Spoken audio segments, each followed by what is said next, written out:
Hello नमस्कार। आज का जो हमारा टॉपिक है, इस टॉपिक का नाम है अल्फ्रेड हर्शे और एम सेज का एक्सपेरिमेंट। ये इस एक्सपेरिमेंट ने एक्सपेरिमेंटली ये प्रूव किया कि डीएनए जेनेटिक मटेरियल होता है। हम यहाँ पर क्या देखेंगे कि डीएनए और प्रोटीन, एक्चुअल में एक अल्फ्रेड हर्शे और सेज ने एक हाइपोथेसिस रखी, एक परिकल्पना की कि डीएनए और प्रोटीन में से कौन सा बायोमोलिक्यूल है वह जेनेटिक मटेरियल का काम करता है। हर्शे और सेज ने इस हाइपोथेसिस को करने से पहले यह विचार किया कि क्या कारण है कि आरएनए एक जेनेटिक मटेरियल नहीं हो सकता है। इनके दिमाग में एक प्री एजम्पशन था। इनके प्री एजम्पशन ये था कि जब कोई वायरस है किसी बैक्टीरिया को इन्फेक्ट करता है तो वो अपने जेनेटिक मटेरियल को ट्रांसफर करता है।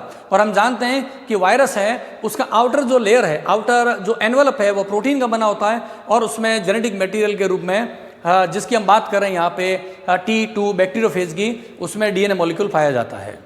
तो अभी हम देखते हैं कि ये T2 बैक्टीरियोफेज कैसे हैं और हर्शे और सेज ने यह एक्सपेरिमेंट किस प्रकार से किया था।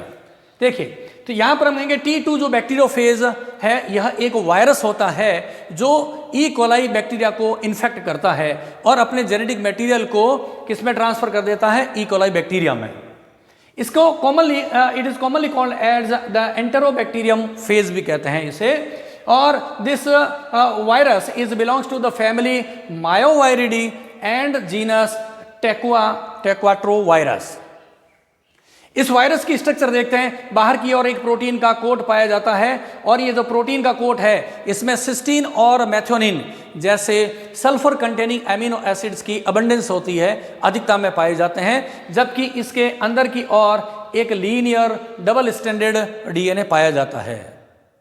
ठीक है, और इसके मोमेंट के लिए इसमें लेग्स पाई जाती है जिसको हम टेल या टेल फाइबर कहते हैं। और टेल फाइबर के एंड पॉइंट पे टर्मिनल बटन के फॉर्म में प्रोटीन के बटन्स होते हैं जो हेल्प करते हैं इस बैक्टीरियोफेज को ई कोलाई बैक्टीरिया की सेल वॉल के साथ में अटैच्ड होने में। जब ये बैक्टीरियोफेज इस ई कोलाई बैक्टीरिया को इन्फेक्ट करता है तो जिस तरीके से एक सैटेलाइट, जिसे हम कहते हैं कि आज के समय में चंद्रयान की तरह यहाँ पर लैंडिंग कर लेता है और इस बैक्टीरियोफेज के साथ अटैच्ड हो जाता है और फिर इसके अंदर जो लीनियर डबल स्टैंडर्ड डीएनए है उसका ट्रांसफर हो जाता है ई कोलाई बैक्टीरिया में। ये एक परिकल्पना थी क्योंकि बैक्टीरियोफेज में दो बेसिक बायो मॉलिक्यूल्स कंपोनेंट्स है, बाहर का प्रोटीन और डीएनए। इसलिए उनके ये दिमाग में आया कि जेनेटिक मटेरियल के रूप में ट्रांसफर किसका होता है, प्रोटीन और डीएनए का। तो इस एक्सपेरिमेंट को करने के लिए हमने क्या किया, कुछ बैक्टीरियोफेज को लिया है। T2 बैक्टीरियोफेज है। इस T2 बैक्टीरियोफेज को दो ग्रुप के अंदर हमने इसको डिवाइड कर दिया है। फर्स्ट जो ग्रुप के जो बैक्टीरियोफेज है उसे हमने एक ग्लासवेयर में कल्चर किया। कौन से मीडियम में? सल्फर 35 रेडियो एक्टिव एलिमेंट के साथ में हमने इसको कल्चर किया। और जो ग्रुप सेकंड है इसके बैक्टीरियोफेज को किसमें कल्चर किया है? फॉस्फोरस 32 रेडियो एक्टिव एलिमेंट के कल्चर मीडियम में हमने इसको संवर्धित किया, कल्चर किया। कल्चर करने से क्या हुआ कि S35 जो रेडियो एक्टिव एलिमेंट है वह इस बैक्टीरियोफेज के आउटर प्रोटीन कोट के साथ में अटैच्ड हो जाता है और यहाँ पे जो फॉस्फोरस 32 है वह इस बैक्टीरियोफेज के डीएनए मॉलिक्यूल के साथ में अटैच्ड हो जाता है। अब क्वेश्चन ये आता है सोचने के बाद कि क्या कारण है कि S35 है वह प्रोटीन कोट के साथ अटैच्ड हो रहा है जबकि phosphorus 32 radio active element DNA के साथ में अटैच्ड हो रहा है।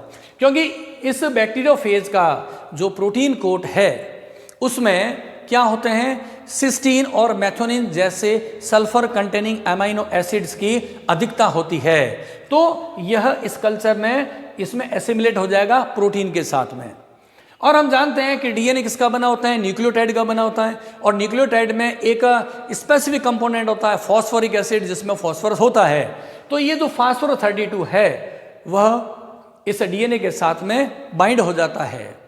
अगर हम अभी इस कंडीशन में देखते हैं रेडियो एक्टिविटी कौन शो करेगा, यहाँ से डीएनए मॉलिक्यूल है वह P32 की वजह से रेडियो एक्टिविटी को शो करेगा और यहाँ पे प्रोटीन कोड के साथ में क्या लगा हुआ है, S35 लगा हुआ है। तो प्रोटीन कोड से क्या होगा, रेडियो एक्टिविटी शो होगी।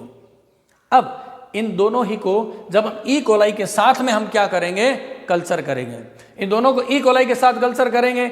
यह वाला बैक्टीरियोफेज भी ई कोलाई के साथ में कांटेक्ट बना रहा है, इधर भी ये बैक्टीरियोफेज क्या करेगा, ई कोलाई के साथ में कांटेक्ट बना लेता है। जैसे ये कांटेक्ट बना लेगा तब क्या होगा कि ये जो बैक्टीरियोफेज है, ग्रुप फर्स्ट का बैक्टीरियोफेज अपने जेनेटिक मटेरियल को, लीनियर डबल स्टैंडर्ड डीएनए को ई कोलाई में ट्रांसफर कर देता है। सिमिलरली ग्रुप सेकंड में ये जो बैक्टीरियोफेज है, यह भी अपने डीएनए को इस ई कोलाई के अंदर ट्रांसफर कर लेता है। और ऑलरेडी ई कोलाई के अंदर पहले से ही एक होस्ट डीएनए होता है जो कि डबल स्टैंडर्ड और सर्कुलर होता है। इनका जैसे ही यहाँ पर ट्रांसफर हो जाता है, अब हमें यहाँ पर एक सोचने की बात है कि रेडियो एक्टिव एलिमेंट्स कहाँ हैं। अगेन हम थोड़ा सा फोकस करते हैं। तो यहाँ पे हमने कहा कि फॉस्फोर 32 अटैच्ड किसके साथ था, डीएनए के साथ था। तो जैसे ही डीएनए का ट्रांसफर इस वायरस से ई कोलाई के अंदर हुआ, इसके साथ ही रेडियो एक्टिव एलिमेंट है वह भी ई कोलाई में एंट्री कर चुका है।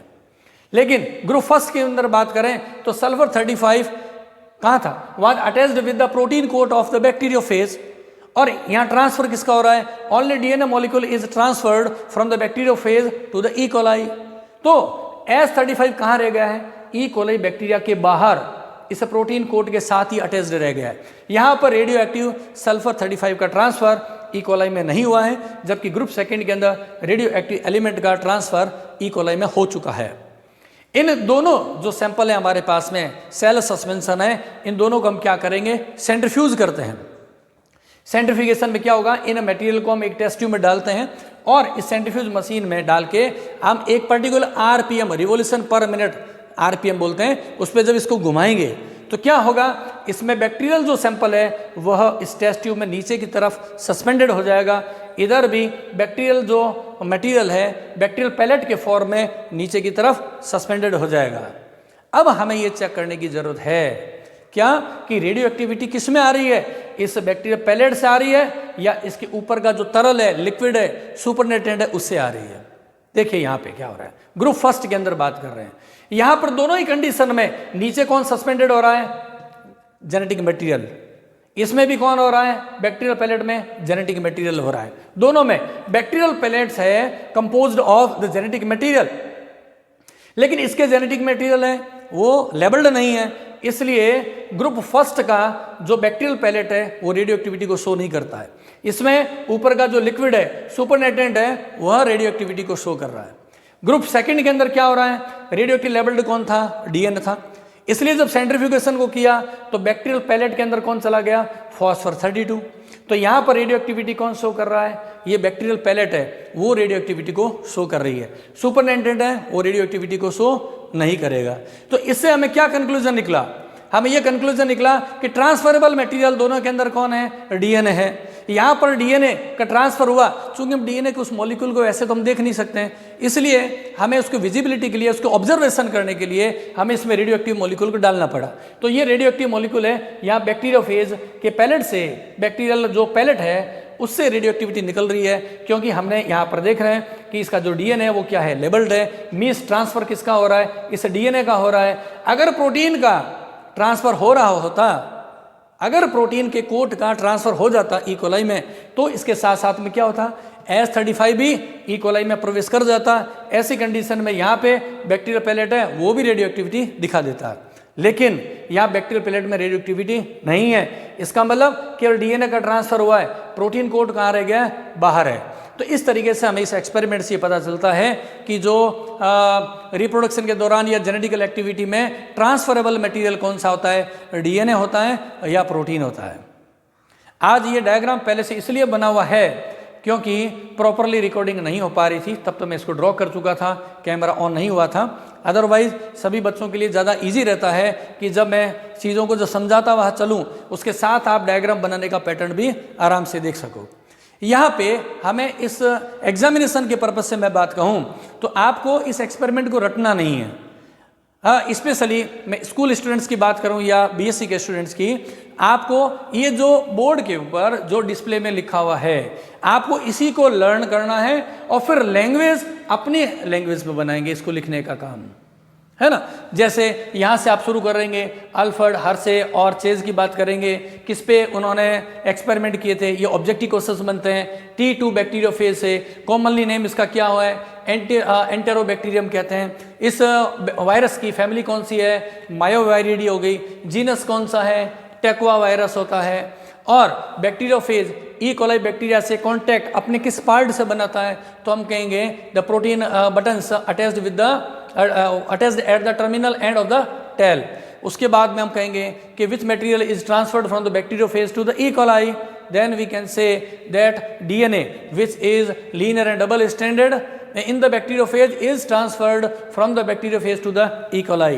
And again यहाँ पर भी एक क्वेश्चन और जनरेट होता है कि what is the reason that S35 the sulfur 35 radioactive element is assimilated with the protein coat of the bacteriophage.